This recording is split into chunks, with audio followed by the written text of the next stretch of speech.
Well, welcome to the Bold Vision podcast, where we spotlight forward-thinking leaders in the construction industry. We focus on helping contractors and builders grow their revenue, expand visibility, and scale confidently. Be sure to leave a comment below, and be sure to follow us on Spotify and YouTube. I'm your host. My name is Sonya Sanchez, and today I am so thrilled to welcome Rob Smith. He is the head of service and operations at Absolute Electric, and they are located in Sterling, Virginia. Rob is the driving force behind Absolute Electric. Absolute Electric is a company that does mostly residential services in Northern Virginia. So Rob, welcome today. We're so glad to have you. Yeah, why don't you tell us a little bit about how you became an electrician and how you started your career and a little bit about yourself. Yeah, thanks for having me, Sonya. So I grew up in the trades, working on construction sites, doing all kinds of odd jobs, anything I could to make some money.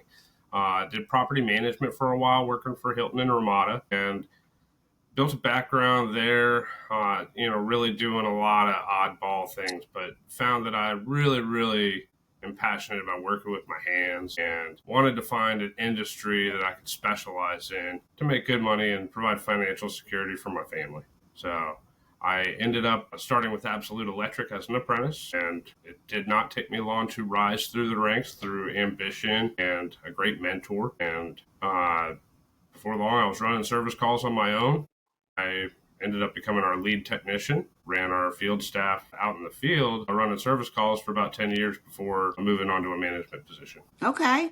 All right. So in the early days, how have things changed in the electric industry compared to like when you first started compared to now? Is there anything that sits in your mind that's just totally different from what it used to be? A great question. I think that one of the biggest things that's changed in my time in the industry is we have a lot more customers that are more DIY and, more people trying to take on and tackle their own projects. So we've had to kind of shift our focus into having a more consultative approach where we really educate our clients. And that's resonated really well as that part of the industry has kind of changed. Okay. So, do you think that they're trying to do these things on their own because there's so much YouTube, videos out there now, and people think they can just, go on a YouTube video, watch it, and suddenly they can, master electrician in their house and maybe change out their panel or do something without getting electrocuted? Well, I'm hoping nobody's changing out their panel based on watching a YouTube video. But with HGTV and, like you said, with YouTube and, the freedom of information that's out there nowadays, I think people are more comfortable trying to do things, replacing switches or maybe even updating some receptacles. But we are also in an industry where people recognize the hazards of our trade and would rather leave most of that stuff to the professionals. You can screw a lot of things up in your house, but if you screw up electrical, you may not have a house. So yeah, no, I leave it to the professionals for sure. I don't want to touch any wires or risk that, some things I'll try, but not electrical. So yeah, well, you talked about mentoring, so let's talk about that for a minute. So who was your mentor and how do you carry that from what that mentor taught you onto your team? Because, you manage a team of people. So give us a little insight about, your mentorship days, what he did for you, and how you're passing that along to your team. Sure. So we're a small family-owned company, and our co-owners, Sean and Catherine. Sean's the master electrician. He's really was my mentor and inspired my ambition on my personal growth and my journey. And, I think a lot of it revolves around the founding principles of why Absolute Electric was started. And that's really based around caring for people. Right. So, he just taught you, just to care about those customers and nurture them. Are you sure that you're I know I had a guest on not too long ago, and he said really the nurturing doesn't really start until after the project's finished. Really, because you want to go back, you want to warranty your work. You want to, check up on the client.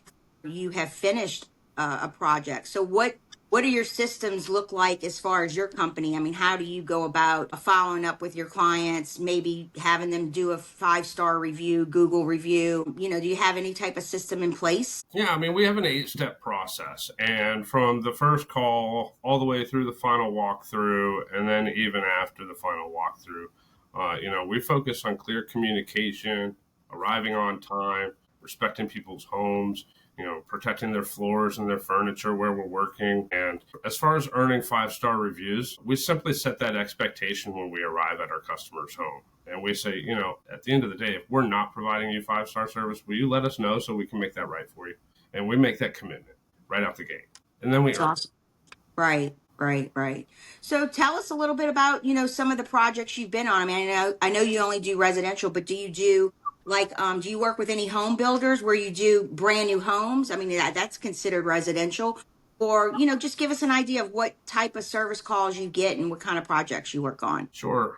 So while we don't do much new construction, very little new construction, it's more often that we would get involved with a renovation or an addition at that point. Most of our service calls end up being, EV chargers, panel upgrades, or simply troubleshooting and repairs. We do a lot of lighting, and some of these things are seasonal. We do a lot of ceiling fans in the spring and summer. We also do attic fan installations and repairs, but a lot of lighting when we get into the fall season. But just a general service call on any home that's already built. Yeah, I'm sure the exterior outdoor lighting, like for people that are, building decks and patios and maybe an outdoor kitchen or pools, you can really get into some cool, exterior lighting. So, yeah, I mean, do you have a partnership? I mean, I know that you are part of a BNI, you do networking. So let's talk about that a little bit. How has that helped your business? And, for other business owners that are listening to this podcast, or maybe, there's some people that are thinking, maybe they want to start their own business. What are some tips that you can tell us about your networking experience? What's it been like? What kind of people have you met? How has it helped you? Sure. So I am lucky to be part of a really great BNI group. And I think the real power of the network is not in the generated leads and the referrals that come to me for new business. The real power of the network is being able to provide a trusted contractor to my clients when they need help with something that's outside of our scope. So if I need a great plumber, or maybe a financial advisor, or whatever it is, an interior designer, I have a fantastic network of people I can count on are going to deliver the quality of service that I would expect of myself. Right. So it's not just getting leads for yourself. It's just in general having that resource for anything that you might need, right? Right. Yeah. Anybody who's hired a contractor, most homeowners know that hiring contractors is scary stuff. You don't know who you're bringing into your home. And so to be able to have someone that you can trust and have a vetted referral, at the end of the day, the price won't even matter. It's about being able to serve people right, provide them with the right solutions, and at a fair or reasonable price. Right. No, that's absolutely correct. I mean, price is pretty much out the window. If somebody feels safe and they trust you, really, if they decide they want to work with you, I mean, it's a no-brainer. It's like whatever they give us, we know they're going to warranty their work. We know the work is going to be done correctly. We know they're going to show up on time. They're going to clean up after themselves. They're not going to bring in some hoodlum, pot smoking, drunk, whatever person into our house. These are, well qualified, experts in the electric field, and they feel safe having you in their home. But on the other side, as far as, the leads that you have been able to generate from BNI or from referrals, just tell us a little bit about that. I mean, how has the networking really helped your business, your growth, your revenue? So we've been established in business long enough that we have a lot of marketing streams that bring leads in. We have a gigantic customer base that comes back to us time and time again. Okay. So a lot of our BNI leads are a pretty small part of our business, but they do perform well simply because it's a trusted lead referral. They already know that we're the right people to do the job. So when we walk in there, it really is just figuring out what the scope of work needs to be and what that's going to cost. I'm sure realtors give you a lot of referrals because I'm sure when they do their home inspections, they can find just receptacles that are outdated, not working, GFIs, stuff like that. So I'm sure the real estate sector is a big help for your business as well. Home inspectors too, but it's only the great realtors and the great home inspectors that provide great referrals. Okay. So you want to get into that a little bit when you say great? What is that? What's the definition of great? Well, for many years, we had lots and lots of realtors call us because they needed to know what it was going to cost to take care of these home inspection items that were found. And then it's just negotiated in the sale of the home, and we never got the work. So that was a lot of lost leads on that. We had very low conversion rates on those types of calls, and it was not a good lead at that point. And then we started partnering with some better quality realtors that convince people that they should fix these things before they sell the house and put the equity into the house. And those are the types of leads we want. Right. We don't want to just look at things that are messed up just to provide a price. We want to actually resolve them. Correct. And I Yeah. don't care if it's the person selling the house or the person buying the house. Right. No, I can see what you're saying. So you're saying some of these realtors, there are people out there, they're just looking to put the house on the market, sell it quickly and make a buck. And they don't really care if anything's fixed or, properly, resolved, issues are resolved. And then there are other realtors out there that really do care about the person selling the home and buying the home. They want to make sure everything is done correctly and properly. And so those are the people you want to work with. Yeah, that's good stuff. So I know you mentioned a little bit earlier about this EV charger. Now, this is a whole new thing. Like, back in the day, we didn't have electric cars. And personally, I don't want an electric car. I like to drive, and I want to just pull in the gas station, fill up, and go. And I'll tell you a little story. I had to rent a car. I don't even remember for what reason. This was like a year ago, and I had to rent a car quickly. And so all they had was electric cars. The Tesla. And I never driven a Tesla before, and they're so overrated. But I was like, okay, I mean, if that's all you got, then I really didn't have a choice, right? So I rented this Tesla and I had it for a couple of days. Well, you have to bring it back to the charge, whatever the fuel amount, just like on a car with a gas tank. If it was 3/4 the way full or all the way full, of course I have to go fill it up and bring it back, at the same level. Well, the battery charging thing, same thing, right? Oh my God. I tell you, I didn't know where to go get the car charged to begin with. Then I Google it.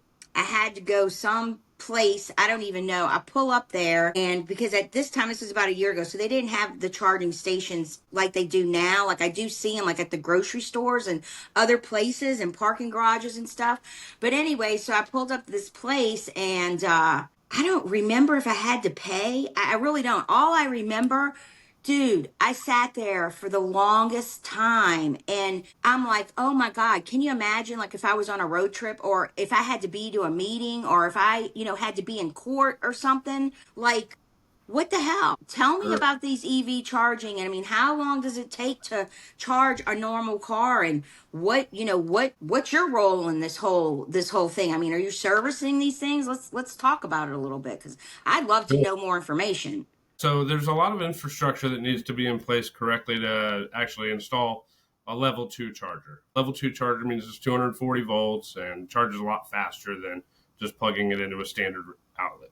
If we take your average electric vehicle from a nearly empty battery to fully charged battery, from level 1 charging, you're probably looking anywhere from 12 to 15 hours. That's a long time to charge. Some people aren't even home that long before they need to go back to work. So that's where it becomes a real problem for some folks if they don't have that infrastructure in place. So we provide level 2 chargers. We provide a couple of different brands depending on what people are looking for. But level 2 charging usually gets you a full charge in 3 to 6 hours, depending on where you're at and what type of car you have. There's a lot of different charging parameters. We can charge at different amperages based on the vehicle or the type of charger we're installing. But a lot of it depends on what kind of electrical infrastructure your existing system is capable of. Okay, so if I'm understanding you right, you're actually installing these systems in people's homes who have electrical cars.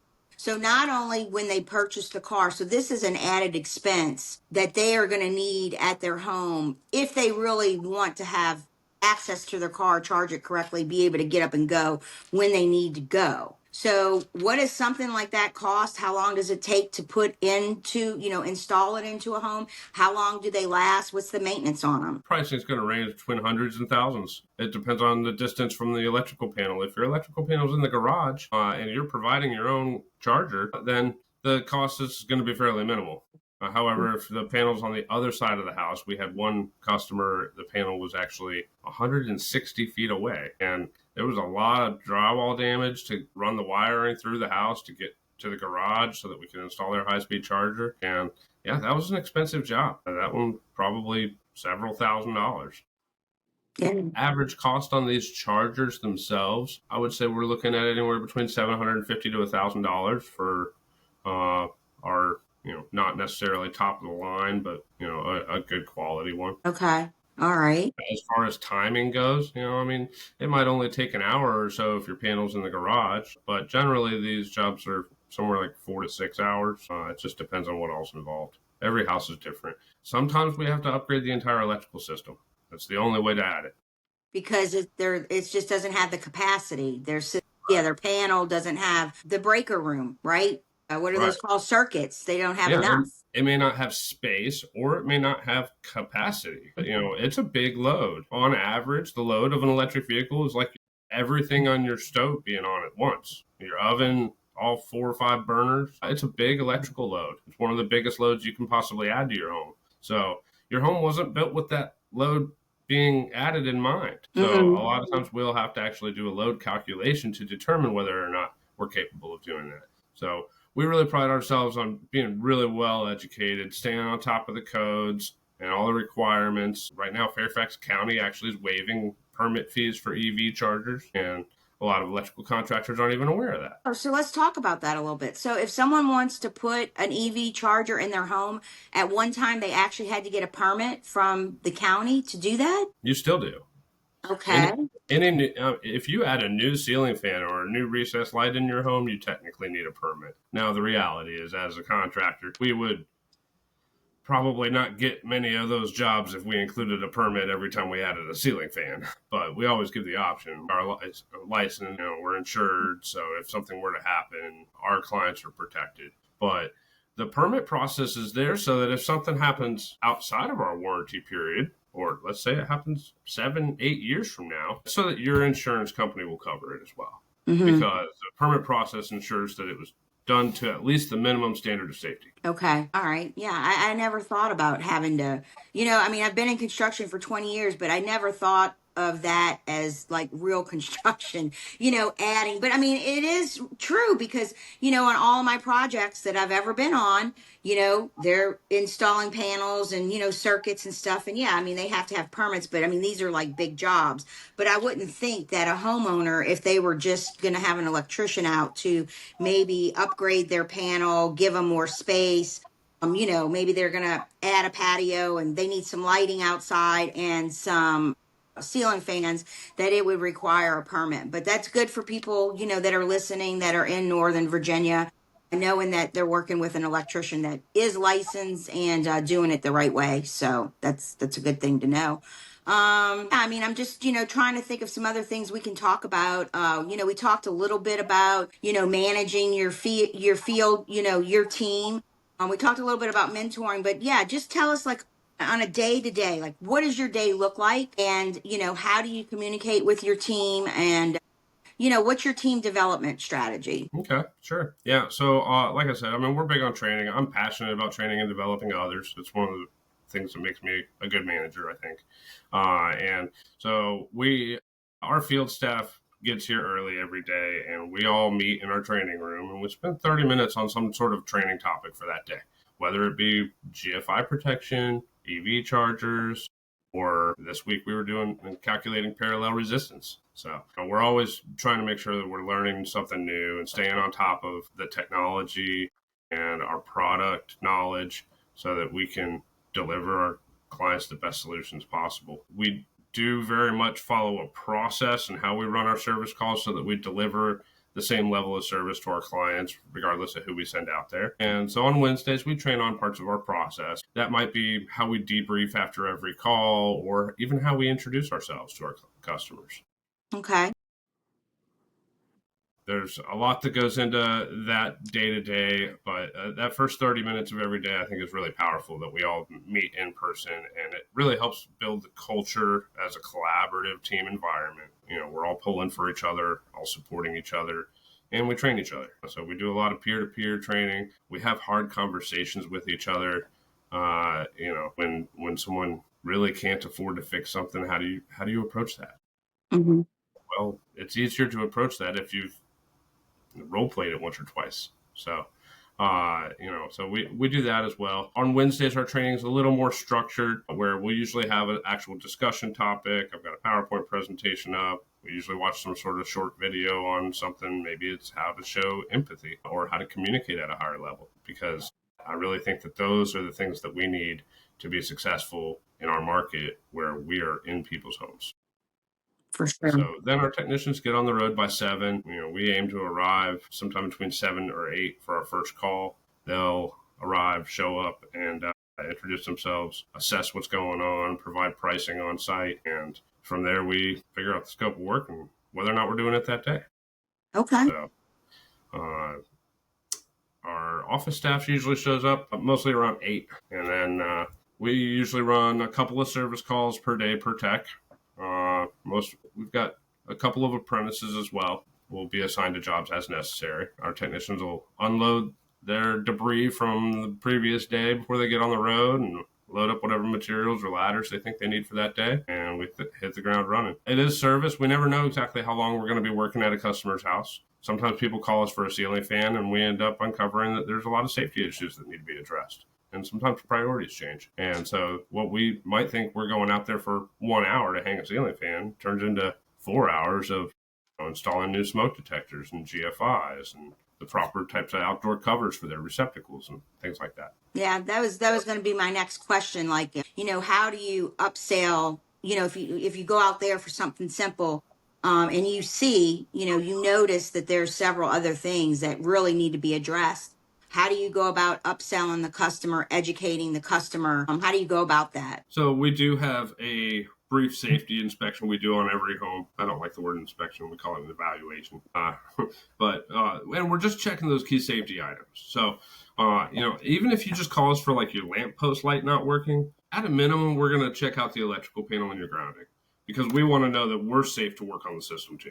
Okay. But the reality is, wouldn't it be a shame for an electrician to be at your home? Move over just a little bit. You're out of the camera. There you go. I want to be able to see your face. Sorry. I didn't mean to interrupt you. Okay, so start over about, like, if you just go for a lamppost, you guys have an evaluation. I'm sorry that I interrupted you. So start over again. Yeah, we let our customers know when they call in here, or if they book online, they also get notified that we will be performing a brief safety evaluation. It takes 20 to 30 minutes, and we just check to make sure that people's smoke detectors are not expired, that they have GFI shock protection where they should, and we want to check the condition of the electrical panel and make sure it's functioning within its parameters.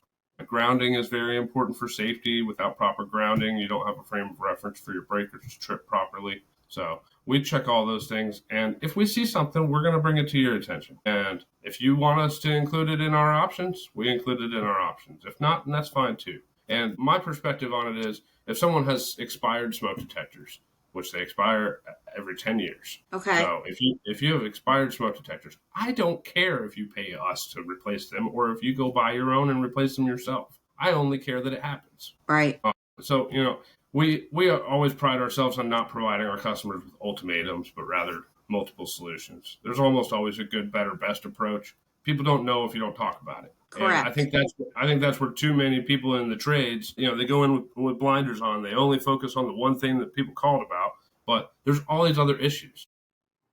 That's a good point that you make. Yeah. They go in this house thinking, the plumber gets called. There's a leak under the kitchen sink. He's going there just for that. Well, yeah, is he inspecting everything else, all the bathrooms, the outside lines? Maybe there's the root of the problem is much bigger and needs to be addressed. Sure. And if our customer wants a Band-Aid solution, then sure, we can provide a Band-Aid solution. But most of our customers actually want a permanent solution. They don't want us back in a month. They want us back in 7 years when they have their next project. Right. Yeah. I mean, it makes sense. Yeah. And then you got the people, though, that, yeah, the money's an issue. They just need a Band-Aid. They don't really care. But yeah, we definitely like working with people that want permanent solutions. I know for myself, in my industry, I want to work with people that, want a permanent solution, willing to build the foundation first, make something sustainable, and they don't have a problem spending the money investing in themselves, knowing that, I'm just here helping their business. And, it takes work and it takes time. So yeah, I can understand that. In the electric, just dealing with a homeowner, you've got the homeowners that want the quick fix, want the Band-Aid, they don't care. And then you've got the other ones that are really more concerned about their investment, their home, the safety of their children, all of those things. So those are your ideal customers for sure. And pets. Pet safety is more important than children sometimes. Yeah, well, I was going to tell you. I was going to get to some challenges, but you must have a story revolving around a pet. Something happened. It got out. Well, it's not so much that. I mean, we did have a couple of dogs get out while we were actually running power to a shed once, and we had to trench underneath the fence, and the dogs got down in our trench. We didn't think our trench was big enough for the dogs, so it wasn't a big concern. Right after we left, the dogs escaped. Oh. They went on a jaunt.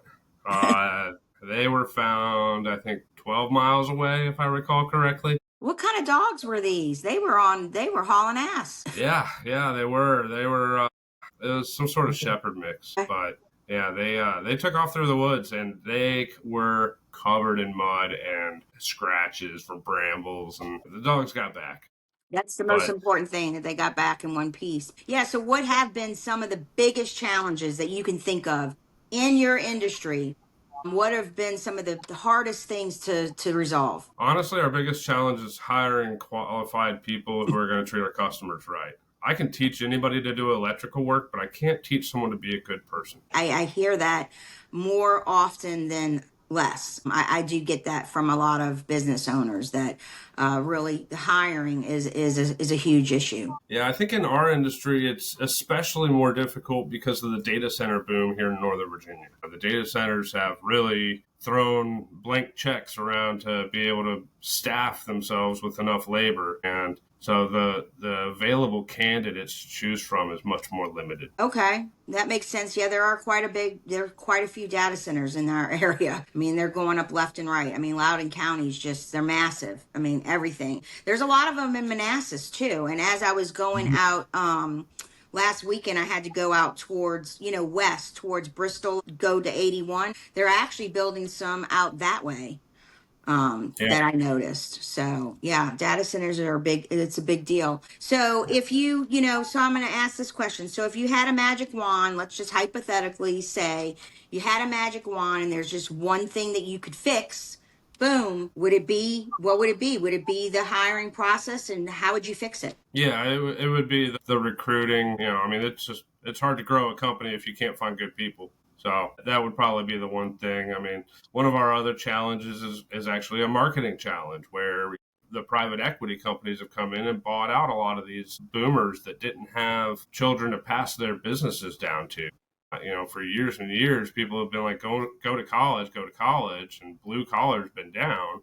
Everybody knows that. But all these people who went into business and started their own electrical contracting companies, well, they didn't have anybody to pass the business down to, so they got bought out by private equity when they were able to retire. And so we're really fighting against some of these bigger companies that just have big budgets to get as many calls coming in as they can. And so the cost of pay per click has become just astronomical. And for us as a small family-owned business, it's hard to compete in that space. Yeah. It is. Well, the thing is, just stay, I haven't done any analysis or competitive research on your company, but I probably will go ahead and do that for you as a free service, just to see, where the holes are, and if there is something that I can help you with. I definitely will look into that for you. So just advice to your peers and homeowners. We're getting ready to wrap this up. You have any tips for, for homeowners when they are hiring an electrician or evaluating a company? What's some tips that you might want people out there to know? Yeah, definitely check for licenses and insurance. You know, ask about the permit. Look for strong reviews. Look for other examples of similar projects that contractor's performed. Look for people who are going to provide you with an estimate while they're on site. I hear it all the time that people just waiting and waiting to get back from estimates. Try not to schedule multiple contractors at the same time. In order for us to serve you best, we need your full undivided attention. So have you had that happen where you'll show up at someone's house and there's two or three other electricians there? Is that kind of awkward? It is a little awkward, and yes, I've had that happen on several occasions. And it's a situation where you just approach it with let the best man win. Because at the end of the day, I'm going to provide more value than my competitors are. Mm-hmm. So I'm going to do that via communicating very effectively.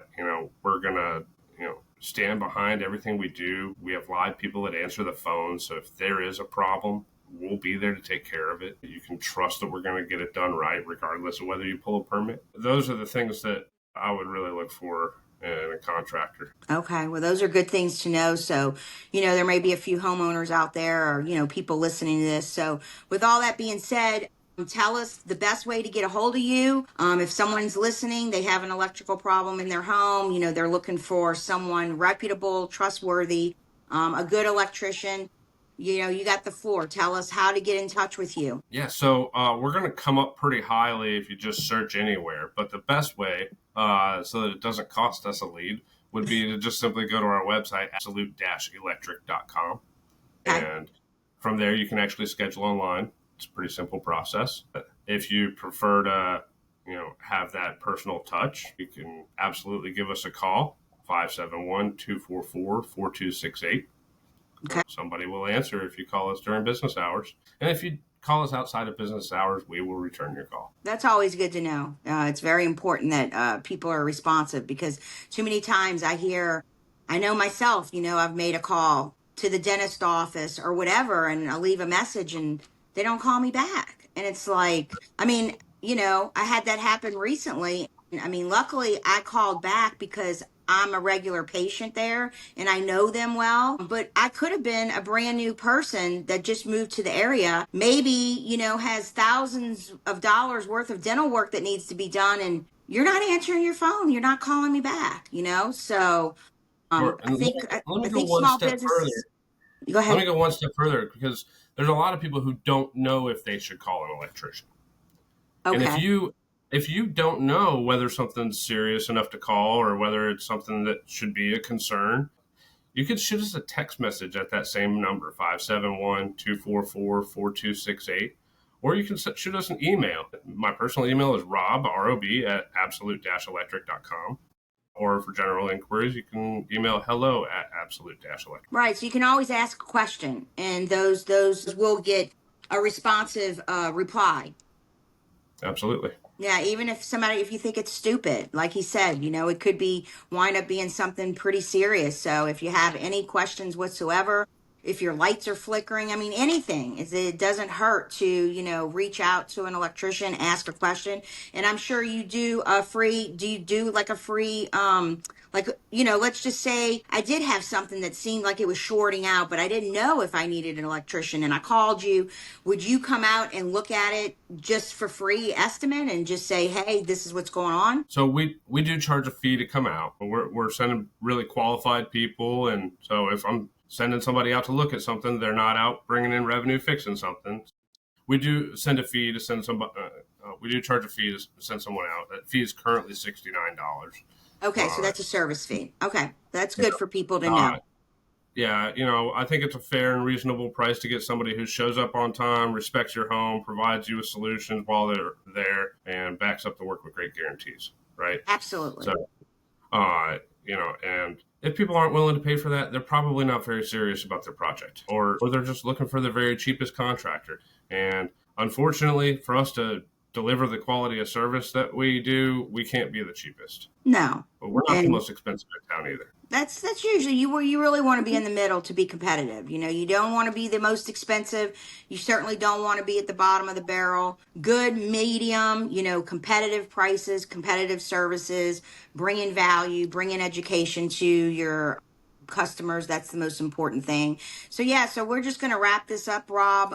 You know, I just want to thank everybody for listening today to the Bold Vision podcast. We've really enjoyed having Rob with Absolute Electric. I've enjoyed, you know, finding out more about these EV chargers and a couple of other things. So be sure to follow us on YouTube and Spotify, and we'll see you on the next episode next week. Thanks, everybody.